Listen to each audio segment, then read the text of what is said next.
Olá, seja bem-vindo ao nosso vídeo. Este aqui é o nosso primeiro vídeo neste canal.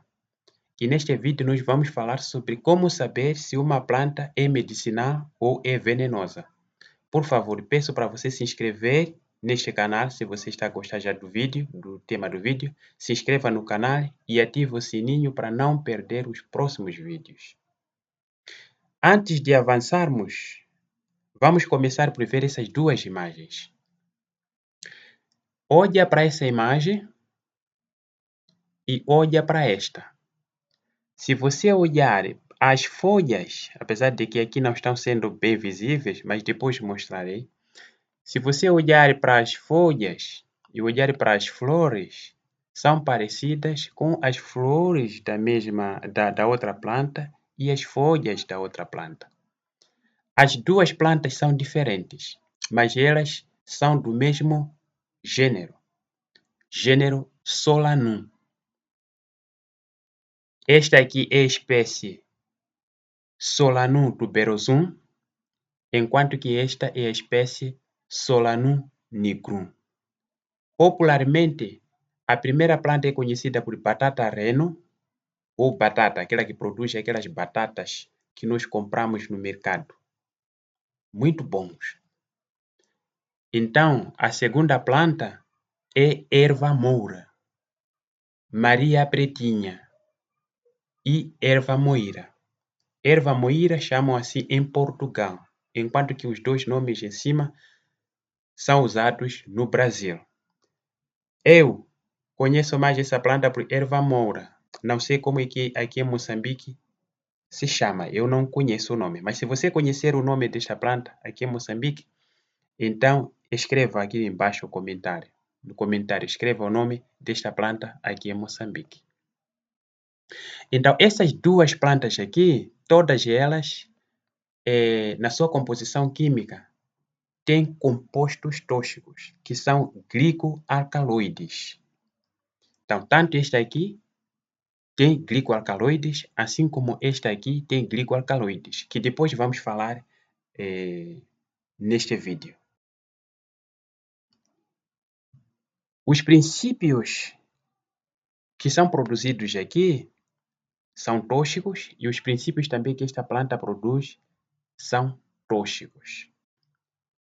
Então, essas duas plantas, elas são semelhantes na sua morfologia, suas características físicas, mas também as duas plantas produzem princípios tóxicos. Depois vamos falar um pouco mais de forma detalhada lá em frente neste vídeo. Agora a pergunta que fica é: se duas plantas pertencem ao mesmo gênero e ambas produzem compostos tóxicos, como eu já mencionei, por que é que uma é amplamente utilizada na alimentação, enquanto que a outra pode causar intoxicação? A resposta está na forma como a ciência estuda as plantas. Portanto, preste muita atenção ao que vou falar daqui a pouco neste vídeo. Aliás, não daqui a pouco, tudo o que eu vou falar neste vídeo, preste muita atenção. Durante milhares de anos, o ser humano aprendeu a usar as plantas, tanto para a alimentação, assim também como para tratar a sua saúde ou as condições de saúde. Mas existe um problema. O problema é o seguinte: algumas plantas, por serem semelhantes das outras, podem ser confundidas com outras. E por causa disso, se você não prestar atenção, você pode usar uma espécie tóxica e assim acabar se intoxicando. Então, como saber se uma planta é tóxica ou outra não é? A ciência vai nos ajudar a diferenciar essas duas plantas, uma planta tóxica e uma planta não tóxica ou menos tóxicas. Então, como a ciência diferencia uma planta útil de uma planta perigosa? Bem, antes de falarmos disso, vamos falar de um erro comum que as pessoas cometem ao usar as plantas. Muitas pessoas pensam assim: já que as plantas medicinais são naturais, então elas são seguras, não fazem mal a ninguém. Recordo-me de uma vez, quando a minha esposa estava doente, né? Então nós fomos num determinado sítio aí, era para fazermos uma consulta e comprarmos algumas plantas medicinais para o tratamento da minha esposa. Então a pessoa que nos atendeu lá, depois de fazer tudo, compramos os medicamentos ou as plantas medicinais e ele nos disse assim: podem tomar à vontade, eles não fazem mal a ninguém. Não é? Isso só foi dito num sítio. Mas este é um exemplo que indica que muitas pessoas pensam que as plantas, por serem naturais, elas são 100% seguras. Mas atenção, ser natural não significa automaticamente ser medicinal. E ao mesmo tempo também ser natural não significa automaticamente ser segura. Nem toda planta é medicinal e nem toda planta é segura. Então precisa saber disto. O que diferencia uma planta segura de uma planta insegura? Às vezes é a questão de dose. Em algumas plantas, em determinadas doses, elas podem ser tóxicas, mas em outras doses elas podem ser seguras, enquanto que para outras plantas não existe uma dose segura. Então essas plantas são consideradas altamente tóxicas. São consideradas tóxicas e não seguras para o uso. Então, ao falarmos também de plantas que são seguras, temos que saber, além da dose, que parte da planta deve ser utilizada. Que parte da planta é considerada segura. Então é importante saber disso. Também saber a identificação correta da planta. Essas três coisas que mencionei aqui importam muito. Vou repetir até. Dose, parte da planta a ser utilizada e a identificação correta. Então, esses três pontos são cruciais no uso de plantas medicinais. Portanto, grave isso. É muito importante. Agora, vamos no ponto mais central do nosso conteúdo. Como a ciência avalia uma planta? Bem, existem critérios que os cientistas usam para a avaliação de uma planta. E esses critérios nós vamos discutir aqui, a partir de agora. O primeiro critério para o uso seguro de plantas medicinais é a identificação botânica. Esse é o primeiro critério. O que é isso de identificação botânica? Bem, as plantas têm nomes comuns, que são nomes usados em várias línguas e em várias regiões. Vou dar um exemplo. No Brasil, tem uma planta que é chamada de erva cidreira. Eu falei de uma planta que no Brasil chamam de erva cidreira. Assim que falei isso, para quem vive no Brasil, pode pensar numa determinada planta que eles conhecem como erva cidreira. Por exemplo, em algumas regiões do Brasil, chamam aquela planta que nós chamamos aqui em Moçambique de chabaracata. Eles chamam de erva cidreira. Em algumas regiões do Brasil, chamam aquela planta de erva cidreira, que é Cymbopogon citratus, o nome científico dele. Enquanto que a outra é Melissa officinalis, o nome científico dela. Chamam também essa planta de erva cidreira. E a outra é a Lipia alba, que também é chamada de erva cidreira. Então tem aqui três plantas diferentes, ou três espécies diferentes de plantas, até pertencentes a gêneros diferentes, mas que essas plantas são conhecidas comumente como erva cidreira. Citei esse exemplo de nome comum do Brasil apenas para ilustrar isso. Mas aqui no nosso país também talvez pode existir esses nomes que coincidem com diferentes, com plantas diferentes, com espécies diferentes em diferentes regiões. Assim também em todo o mundo isso acontece. Então, o que quero falar aqui é o seguinte: nomes comuns às vezes podem ser usados para diferentes plantas. Quer dizer, um nome pode ser aplicado a diferentes espécies. Então, para resolver este problema, criou-se este bicho de identificação botânica, que será um nome específico para uma determinada espécie de uma planta. Então, este nome específico, que serve quase como um ID de uma planta, é chamado nome científico.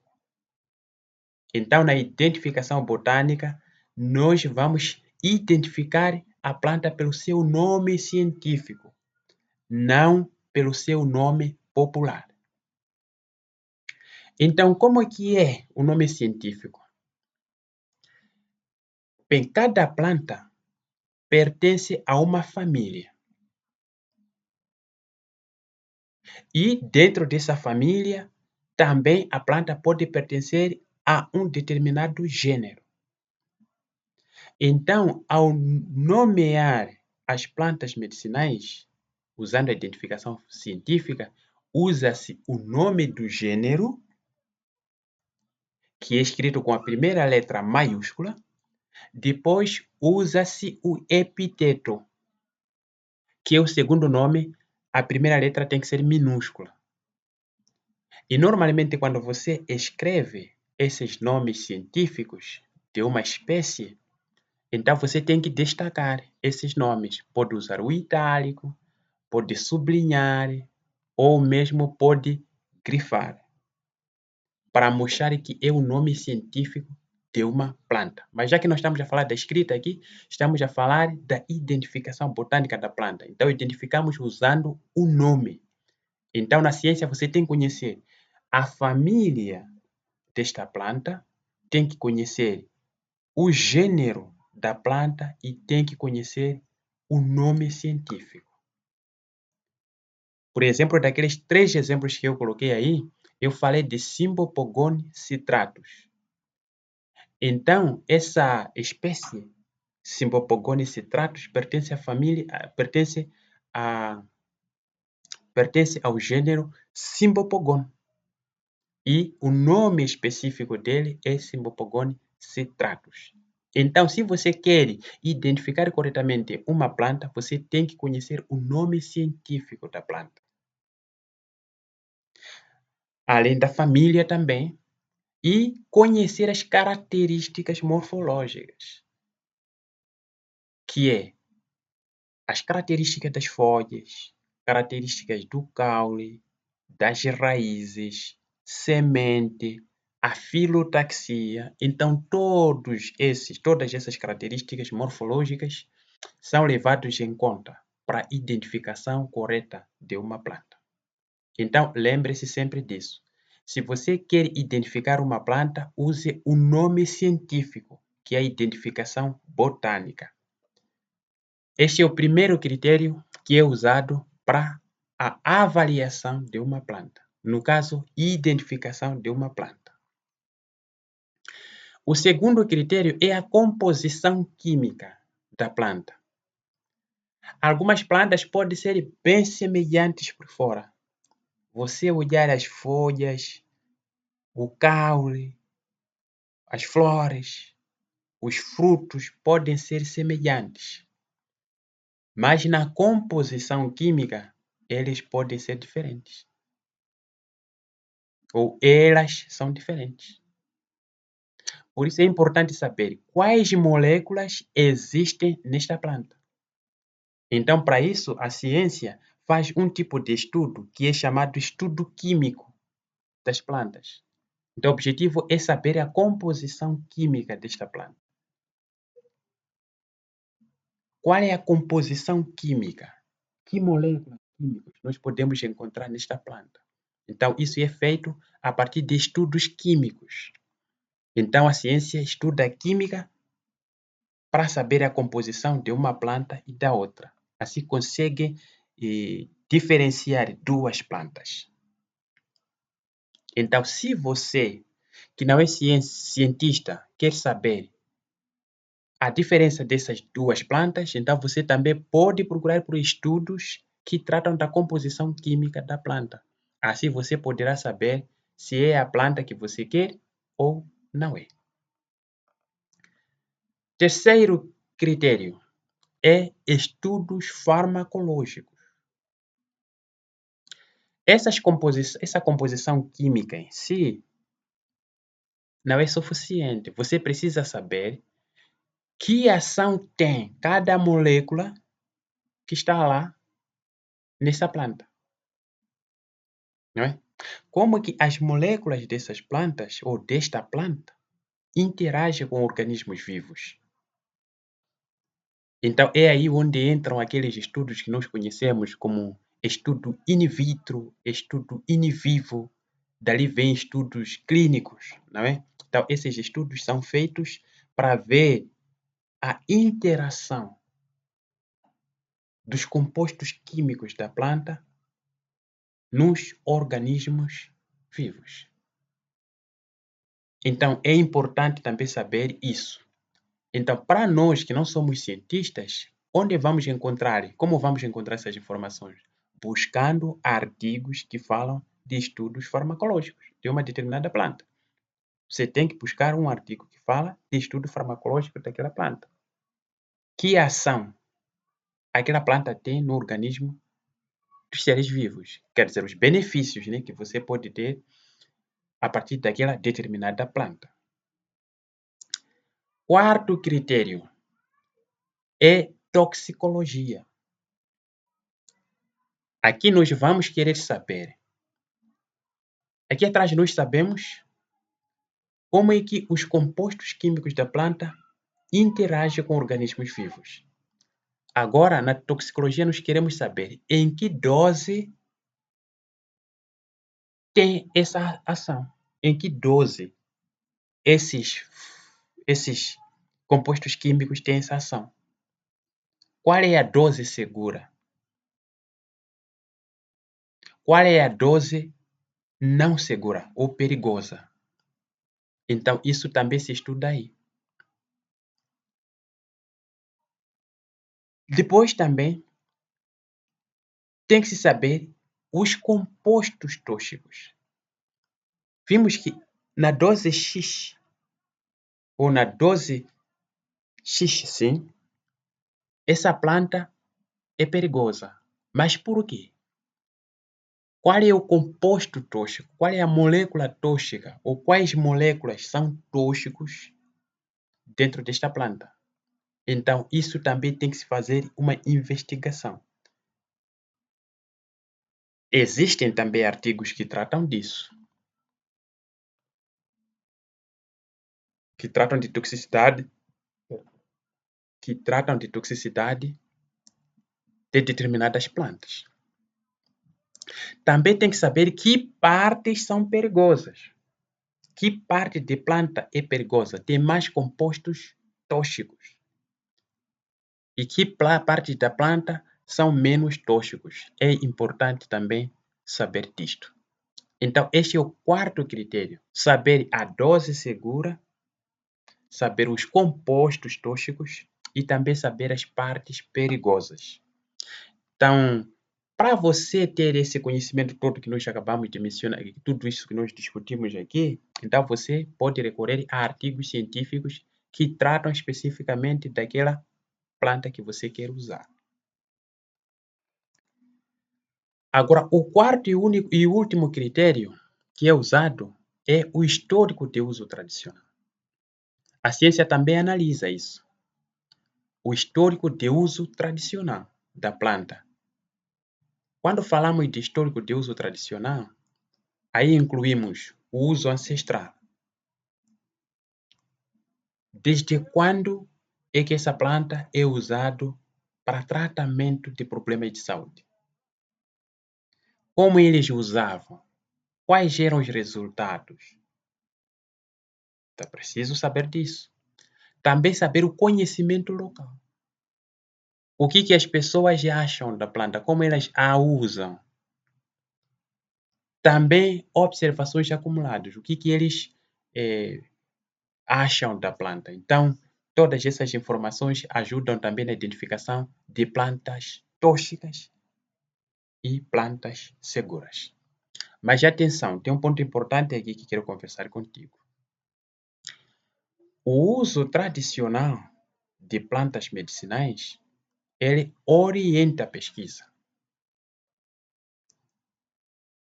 mas não substitui a avaliação científica. Deixa eu explicar isso de uma forma um pouco mais clara. A partir do uso tradicional, a ciência consegue saber que parte da planta,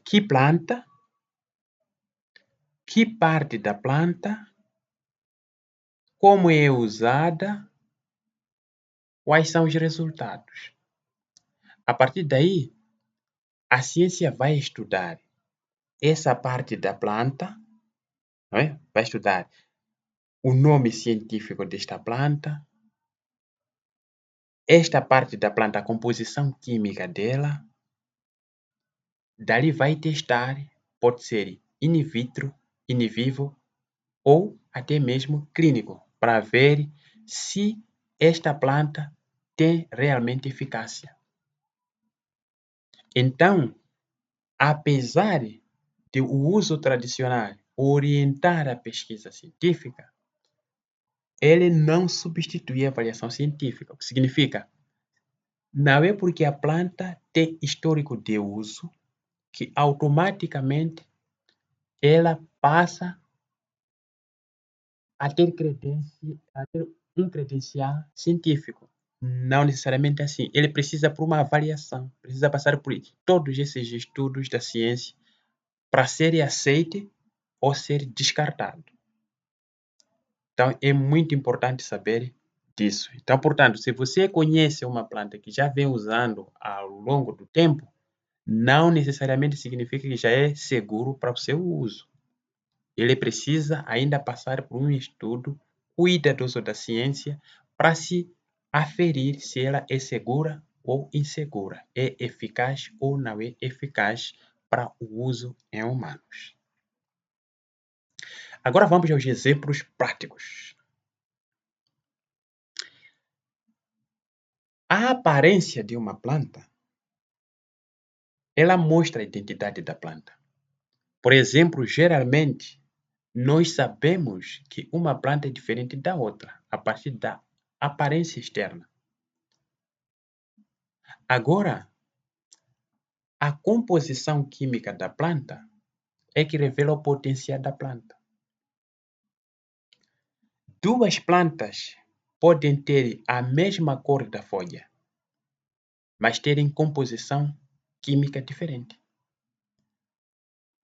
Assim também duas plantas podem ter o mesmo nome popular, mas serem de espécies diferentes, como eu já mencionei no caso das três plantas que mencionei: Cymbopogon citratus, Melissa officinalis e Lipia alba, que todas elas são chamadas como erva cidreira no Brasil, por exemplo. Então, apesar dessas três plantas terem o mesmo nome comum, eles são de espécie diferente. Portanto, precisamos conhecer a identidade botânica desta planta para nós sabermos qual é a planta certa que nós devemos usar. Agora, continuando com esses nossos exemplos, vamos na prática. Aquelas nossas duas plantas, nós temos esta planta aqui que é Solanum tuberosum, que é batata reno. Está aqui, essa é a planta, não é? Tem folhas compostas, pelo que parece. São folhas compostas, não é? E a sua disposição aqui não consigo ver bem, mas são folhas compostas. E se olharmos as flores são estas. É uma planta que cresce mais ou menos assim, e em alguns sentidos ele produz alguns tipos de frutos, não é, que são chamados de bagas também. Alguns tipos de frutos que são chamados de bagas, que são bagas. Então, as raízes desta planta são essas aqui, que é o batata que nós consumimos. Essas são raízes maduras, tubérculos maduros. Agora, qual é a composição química? Nós vamos falar apenas da composição tóxica desta planta. Não vamos falar de tudo, os benefícios. Não estamos nisso. Estamos para ver a composição tóxica desta planta. Esta planta aqui, que é o batata reno, ele produz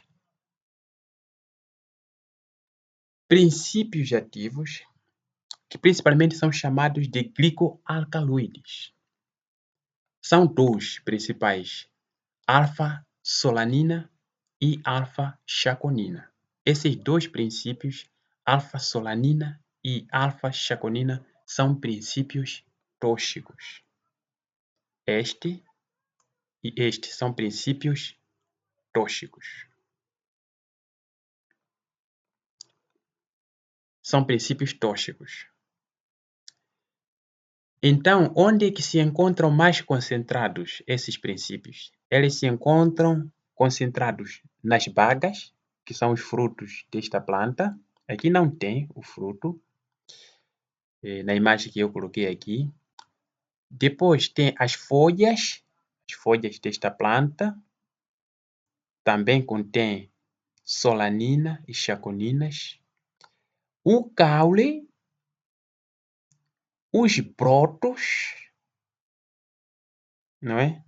E além disso também a casca e a região logo abaixo da casca. Então também contém princípios tóxicos. Já quando vamos para o tubérculo, que são as raízes desta planta, então os tubérculos verdes, aqui não temos, mas os tubérculos verdes, ainda pequenos, ainda não maduros, tubérculos imaturos, têm concentração elevada desses dois princípios tóxicos, solanina e chaconina. Já o tubérculo maduro tem baixa concentração desses princípios. Então, o que isso significa? No batata reno, nós não usamos as flores, não usamos os frutos, não usamos as folhas, não usamos o caule. Por causa disso, ele é muito tóxico. Também não usamos os tubérculos verdes, porque são muito tóxicos. Tem muito esses princípios glicoalcaloides, que são solanina e chaconina. Tem muitos princípios desses lá, por isso não usamos. Só consumimos o tubérculo maduro, porque ele tem níveis baixos da concentração desses compostos. Não é porque não tem, tem, mas a concentração é baixa. A concentração de glicoalcaloides aqui é muito baixo. Por isso, achamos seguro o consumo de batata reno. Mas a outra parte nós não consumimos. Acredito que até aqui você tenha entendido que numa planta, às vezes apenas parte dela é segura, enquanto que a outra parte é muito tóxica e por isso não é apropriado usar, como no caso da batata reno aqui que nós já vimos. Então temos uma parte que podemos consumir, que são as raízes, os tubérculos. Agora vamos à nossa próxima planta, que é esta aqui. Se você olhar, vai perceber que ela também contém folhas, não é? As folhas são parecidas. E aí, temos aqui os frutos, não é? Temos os frutos. As flores também são parecidas, dessa planta com a outra. Temos esses frutos. Então, esta aqui é Solanum nigrum. A composição química desta planta é a seguinte.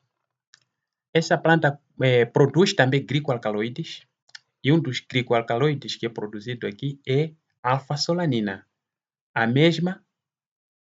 o mesmo glicoalcaloide que é produzido na batata reino.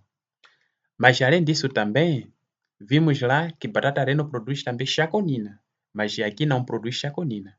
Apesar de produzir solanina, ele não produz chaconina, mas produz solazonina. Produz solazonina, produz solamargina. Então, esses três princípios, que são alcaloides, glicoalcaloides, são princípios tóxicos. Onde é que são encontrados esses princípios? Eles são encontrados nos frutos verdes, né? Nos frutos verdes, como esses aqui, tem muita concentração. Então, esses aqui que ainda não são muito maduros, não tem muita concentração. Mas esses aqui, a concentração ainda é muito mais baixa. Então, esses aqui, já que são maduros, muito maduros, a concentração é muito mais baixa do que esses aqui que ainda não são muito maduros. Mas, pelo menos, a lógica é essa. Frutos verdes têm muita concentração de glicoalcaloides, enquanto frutos maduros têm pouca concentração. Então, as folhas jovens também têm elevada concentração. As folhas jovens, como essas aqui, têm elevada concentração. O caule da planta também tem muita concentração, né? Concentração moderada. Depois vem também as raízes dessa planta podem conter alcaloides também, podem conter. Então, mais ou menos isso. Agora, no caso dos frutos, tem uma nota que eu gostaria de falar aqui. No caso dos frutos, quando os frutos amadurecem, quando esses frutos amadurecem, a concentração de glicoalcaloides diminui bastante. Embora isso não a torne automaticamente segura, não é? Para o consumo, sem conhecimento adequado, mas pelo menos a quantidade de glicoalcaloide produzida aqui nos frutos muito maduras é reduzida em comparação com as outras partes. Então, o consumo desses frutos pode ser maduro, pode ser seguro em alguns casos, mas precisa ter conhecimento adequado sobre a quantidade de uso, no caso, né? Quantos dos frutos você pode usar. Mais ou menos isso aí. Então, nesta planta aqui, as raízes não são seguras, o caule não é seguro, os frutos verdes não são seguros, as folhas não são seguras, apenas o fruto maduro é que precisa ser usado com muito cuidado, precisa ser usado com conhecimento. Então, percebeu? Agora, são duas plantas semelhantes. Numa, nós podemos usar a raiz, é segura, já na outra, o fruto é menos seguro, precisa ser usado com muito cuidado.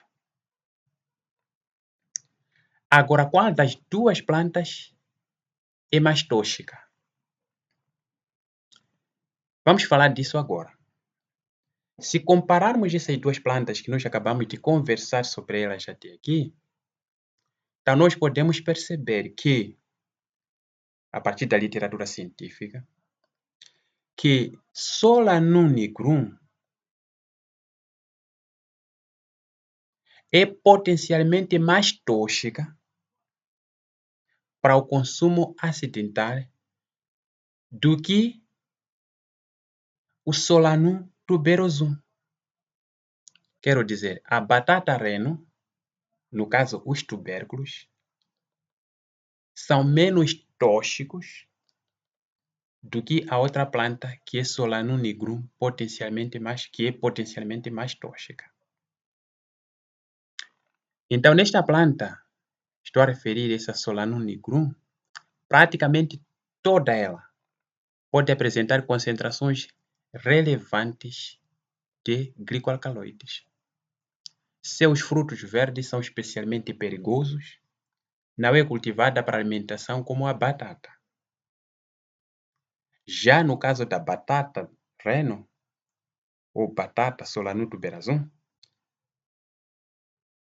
a seleção agrícola ao longo dos séculos favoreceu variedades com baixas concentrações de glicoalcaloides nos tubérculos, na raiz desta planta, que são justamente a parte destinada para o consumo. Nós consumimos a raiz, ou tubérculo. O risco aumenta quando os tubérculos ficam verdes, brotam ou são armazenados inadequadamente.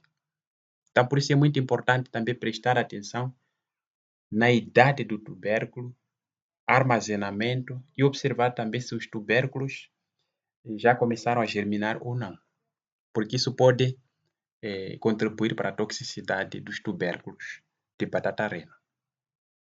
Então, qual é a mais tóxica? É Solanum nigrum. É potencialmente mais tóxica do que aquela outra planta que nós acabamos de falar dela. Isso que nós falamos até aqui é o que queríamos falar exatamente neste vídeo. Acredito que essa informação tenha ajudado você. Se você tem alguma dúvida, escreva aqui embaixo.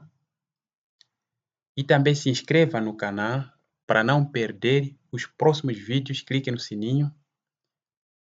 Mas antes de você sair, tenho uma mensagem final para você. A mensagem final é a seguinte. Na fitoterapia científica, ou na verdadeira fitoterapia, baseada em ciência, nenhuma planta é considerada medicinal apenas por tradição. A planta precisa passar por uma identificação correta, ser estudado quanto à sua composição química, farmacológica, toxicológica e também tem que ter evidências da sua eficácia. Por isso, antes de você perguntar para que serve esta planta, é muito importante você perguntar primeiro a sua primeira pergunta deve ser: que planta é esta? Nos próximos episódios dos nossos vídeos aqui no canal, vamos descobrir como as plantas produzem seus compostos, onde armazenam seus princípios ativos e como a ciência estuda seus efeitos no organismo. Muito obrigado por assistir esse vídeo e até ao próximo vídeo. Tchau!